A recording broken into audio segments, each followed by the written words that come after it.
ఏమిటి ఇక చేసిన ప్రతి సేవ దేవుడికి ముట్టేసింది ముట్టింది అనుకున్నా మంచిదే. మనం ప్రతిఫలం ఆశించకూడదండి. దేవాలయాల్లో అది దృష్టిలో పెట్టుకోవాలి. నేను పులిహోరతో అభిషేకం చేశా, నాకు వేలి మీద పులిహోర దొరికింది అన్నం చూసే. వేలి మీద పులిహోర, కాలి మీద పులిహోర తేడా ఉంటుందా? మన అజ్ఞానం ఎలా ఉంది? వాళ్ళ అజ్ఞానం అలా ఉంటే మన అజ్ఞానం ఎలా ఉంది అంటే అభిషేకాలు మొదలుపెట్టారు. నీళ్లతో అభిషేకం చేయాలి. నీళ్లు కాదండి, ఈ మధ్య పంచదార మొదలెట్టారు. ఎంత వెర్రు!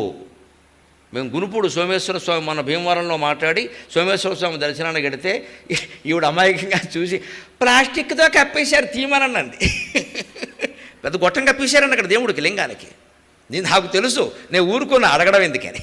ఇప్పుడు తిన్నగా ఉండే ప్లాస్టిక్తో కప్పేశారండి దేవుడి, తప్పు ఏమన్నా ఊరుకో అన్నది. ఆయన చూచాడు, అమ్మాయి ఏం చేయమంటావమ్మా, 100 కేజీలు పంచదారాను 36 బాటిల్స్ తేనె పట్టుకొచ్చి పోసేశారమ్మా, లింగం అంతా గగ్గులుగా అయిపోయిందమ్మా, చూడడానికి వీలుగా లేదని చెప్పాడు. అదమ్మా దేవుడికి మనం పట్టించిన స్థితి.